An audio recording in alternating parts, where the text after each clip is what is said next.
So, students, after explanation of the poem, let us talk about the poetic devices used in this poem, Fire and Ice. There are many poetic devices that poet has used in this poem. Let us start with the rhyme scheme. I know rhyme scheme you all can do. You all have done this earlier also, and very easily you people find also. So beta, in first line if you can see the last word fire, and then in third word desire, third line desire, then fourth line fire, all these have the same rhyming, so let us mark it as A. Then comes your second line ice. Ice is giving the same rhyming of twice, and then ice, and then last line suffice. So this is giving the same sound of ice rhyming with each line. So let us give it sound B. Sorry, rhyme B. And then comes your desire. Sorry, not desire, it's hate, and then great.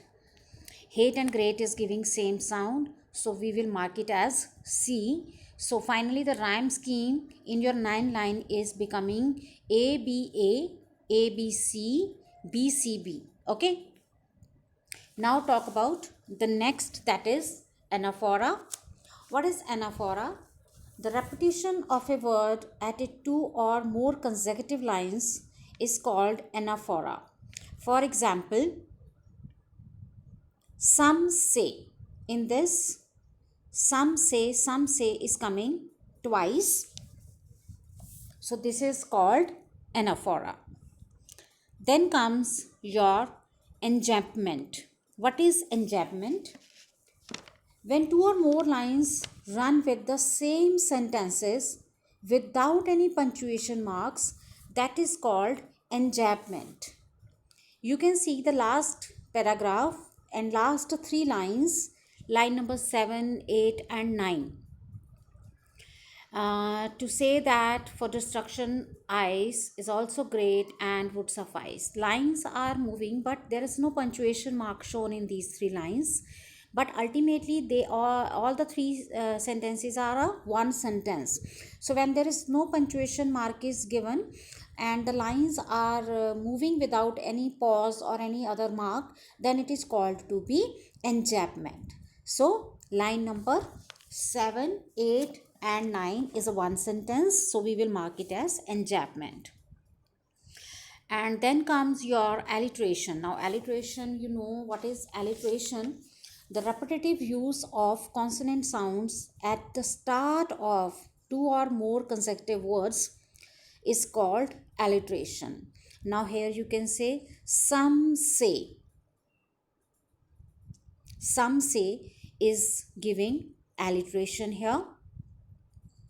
Then comes assonance. Now what is assonance?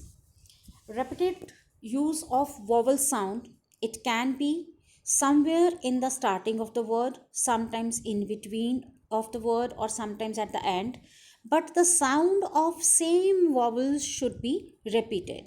That is called assonance. And here we can say in line 1, what is given in line 1? Will and in fire, sound of I you can see is repeated. I is a vowel and it is repeated in line number 1. And then line number 4, in line number 4, I hold those. I is also repeated and hold, sound of O is also repeated. So beta here in line 4, I and O is giving assonance sound. Then comes line 6. In line 6 you can say I think I know enough of hate. Here I in I, and I think again I know. So three times I has been repeated. I know, N-O, sound of O, enough, again sound of O, and then of, again sound of O is repeated. So this is line number 6 and this is also showing assonance. And then last comes consonance. Now what is consonance? Consonance is a repeated sound in a sentence, but it is not at start of a word because if we will take it at the start, then it will become alliteration. Now you can say with those. Can you see? It is given in fourth line. I hold with those who favor fire. Sound of the is repeated, beta. With those, the. In with also the, in those also the. So sound of the is repeated.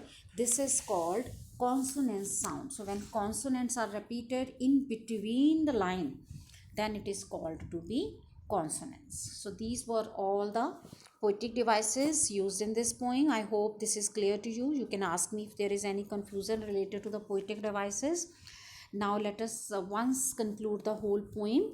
So some say the world will end in fire, some say in ice. From that I have tasted of desire, what I have tasted of desire, I hold with those who favor fire.